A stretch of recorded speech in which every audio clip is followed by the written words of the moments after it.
Hey everyone, how's it going? Coming to y'all with another knife review, this time on a Columbia River knife and tool knife. This is their Ignitor T. Now I do want to start this out by saying this is a slightly different version than what you're likely to come across. This was a Cornwell Tools version that I believe was given to their employees. It had a blue and black G10 handle. This particular version is not really that easy to find, however you can still find the standard Ignitor T online all day long, somewhere in the range of $40 to $50 depending on where you look. There's also the standard Ignitor, which is the exact same knife, but with a green and black G10 handle and a non-tie knife finish blade. I think you can find that on Amazon right now for about $38. So in terms of cost, by today's standard, that would be reasonably inexpensive. However, honestly, I'm going to be 100% real with you, 40 to 50 bucks for this feels really outlandish to me, because back when this was bought, or back when this was new, this was a $30 knife. All day long, this was a $30 knife. And this one was bought off eBay used for like $23. So what I will say is, if you are interested in this design, try to find it as cheap as possible. Buy a used one on eBay. Go to Amazon, see if you can find a better deal there. Try to get it, under 40 if you can. If you can get this knife for under $40, I feel like it's still a solid buy. But for 50 bucks, I don't know. There's just so much out there that I would have a hard time putting this above them, if I'm being completely and blatantly honest. But enough about that. Let's go ahead and get into the review. I don't have the box to show you, so we'll skip right over that and jump right into the blade. This is a drop point blade made out of 8CR 14 MOV steel with a nice hollow grind coated in a titanium nitride. Alright, what does that mean? It means it uses the same blade coating that 99% of all other blades you're ever going to find are using. It's better than a Teflon coat. I don't even know if anyone out there still uses Teflon coated blades these days. It's pretty durable. You can see after all the wear and tear on this one, the coating is still holding up pretty well. It's scratched, it's scuffed, but it's not wearing off. It does help the blade to be more rust resistant, which is important with a blade steel like 8CR 14 MOV, because 8CR 14 MOV is prone to rusting. So, I will say that the titanium nitride coating on the Ignitor T versus the standard Ignitor could be very important depending on where you live. The length of the blade is 3.38 inches long, so somewhere in that medium-sized length. If you look at it and you say, okay, well, the Sanrenmu would be a small knife, the Sanrenmu 710, that would be a smaller blade, and this here Gonzo, which is actually my EDC today, would be a little bit on the larger side. It would be fair to call the Ignitor a medium-sized folding knife. Get these out of the way. So that is the blade. Personally, I really like the blade shape. I love drop points. I think it's a great design. I love the amount of belly we have here. It does slice very, very effectively. I do wish the hollow grinding would have been a little more drastic. It's a very shallow hollow grind. I prefer to see a more dramatic approach to the edge, because I find that it ends up causing a far sharper blade when it's all said and done. The blade itself is also a little on the thick side, which means it doesn't slice quite as well as some other hollow ground blades will, but it does still slice quite effectively. Again, that coating holds up very, very well to wear and tear. And deployment on this is actually nice and quick, because this is a speed-assisted knife. In this case, I believe they use a torsion bar. Just push down on the thumb stud and deploy, and it comes out nice and quick, nice and easy every single time. Lock up on this one, tight. There's no play side to side, no play up and down. It locks up like a bank vault. And we do have an adjustable pivot point in case it develops some play. We are looking at a liner lock. You can see that even after many years of use, that's about our engagement. Somewhere directly underneath the blade tang. It hasn't hyper-extended for all these years, which is a good sign that it probably won't ever do so. You can see that torsion bar in there, and it looks like that torsion bar is starting to rust. I'm going to have to take this apart to clean that off. Luckily, it's a very easy knife to take apart and put back together again. You can see where the bar is held in using that screw there.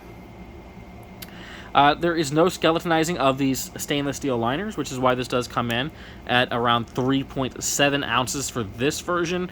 The standard Ignitor and Ignitor T using the textured G10, probably a bit less, probably 3.5, 3.6 ounces. Either way, still reasonably light, just a little heavier than most knives its size.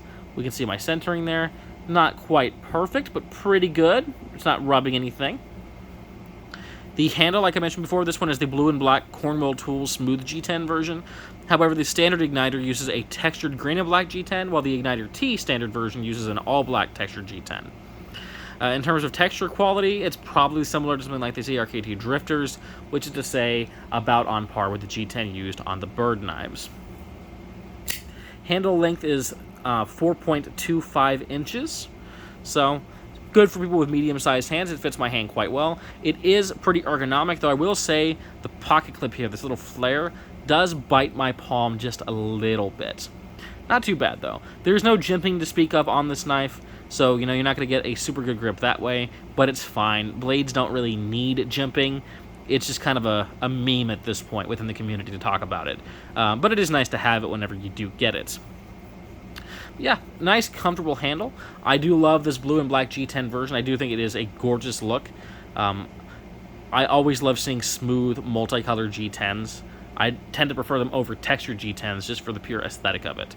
And it breaks up the monotony. So many knives are black G10, black FRN, black G10, black FRN. Throw in an OD green one here and there because everyone does. Then you go back to black. So it's nice to see some color mixed in like this. I think it does a nice job in helping it stand out a little bit. In terms of the thickness of the knife, not too thick, not too thin. It gives a nice feel in the hand without being super bulky in the pocket. Already mentioned the weight on this being 3.8 ounces for mine. Again, probably 3.5 to 3.6 for the other versions. So definitely reasonable to carry around. Price point, as mentioned at the beginning of the video, you're looking at like 40 to 50 bucks for an Ignitor or Ignitor T these days. And it's like, for $40, at $40, I could say it's still worth it. If you like the design, and I do, it is still worth it. The blade shape is solid. The steel is very adequate. It's very ergonomic. It comes out nice and quick. I do wish we had a four-way positionable clip. I forgot to mention this. It is a right-hand tip-down carry clip only.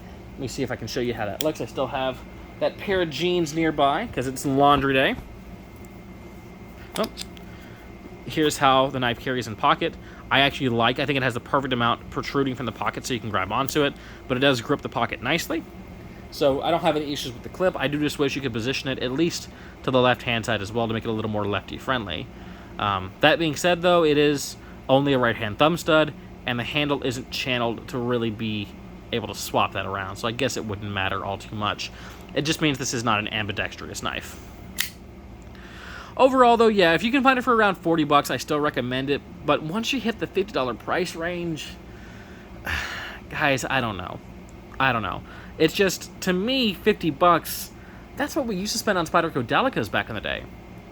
Like, that's what we used to buy Spyderco stuff for, and Delicas and Enduras were considered expensive at 50 to 60 bucks, So to spend $50 on this, which is, a quality knife, but a huge step down from a Spyderco Delica or Endura, it's just tough for me. Now, I know that those knives are more expensive these days. I know that it isn't 10 years ago. I need to get with the times, but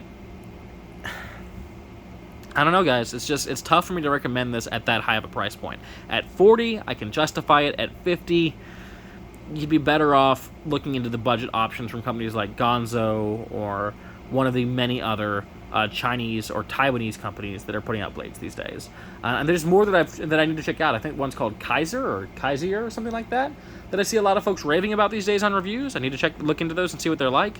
But, if the reviews are to be believed, and I'm sure they are, those would probably also be a better budget alternative to something like this at the $40 to $50 price range. I like the knife enough to say that I spent $40 on it. I definitely wouldn't spend $50 on it. I'm not going to show any competitive options because I don't have anything relevant to this at the moment to show off. But that has been my review on the Columbia River Knife and Tool Ignitor T. Love the knife. I think it has a lot of personality. I think the design is very attractive. I just don't think it's a $50 value knife. So, hopefully you enjoyed. Hope you enjoy the rest of your day. And until next time, peace. And I will see you later.